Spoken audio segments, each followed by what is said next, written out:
এটা কি পর্দার বক্স নাকি ভাই? জি জি, এটা পর্দার হেলমেট, আমরা হেলমেট বলি আর কি। হেলমেট বলেন এগুলাকে? মানে জানালার উপরে যে পর্দাগুলো লাগানো হয়, পাইপ কিন্তু এটার কারণে দেখাই যাবে না, দেখতে আরো সুন্দর লাগবে। পাইপ দেখা যাবে না। একবার রাজকীয় ডিজাইন তো ভাই। জি জি ভাই, অন্য অন্য যে কোনো ডিজাইন করতে পারবেন? যে কোনো সাইলে ডিজাইন করতে পারবে। আর কি কি কাজ করেন আপনারা?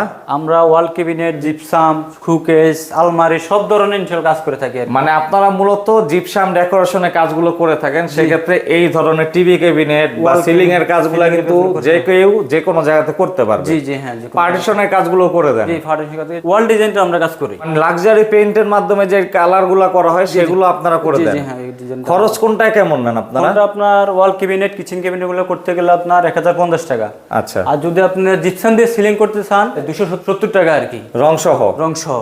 আর এই টিভি ক্যাবিনেট? টিভি ক্যাবিনেট আপনার 1050 টাকা স্কয়ার ফিট। রঙের ক্ষেত্রে কত নেন? ওইটা আপনার 80 টাকা স্কয়ার ফিট রাখা যাবে। আর প্রথমে যেটা দেখলাম পর্দার বক্স, এগুলোর খরচ কেমন ভাই? এগুলো আপনার হিসাবে বিক্রি করি আপনার হয়তো 4050 টাকা করে। মানে একবার ফুল কমপ্লিট একটা জানালার পর্দার 4500 জন্য? টাকায় আচ্ছা। একবার কমপ্লিট। সেক্ষেত্রে অবশ্যই এছাড়া আরো অন্যান্য যে কোনো কাজ কিন্তু চাইলে আপনারা করাতে পারবেন।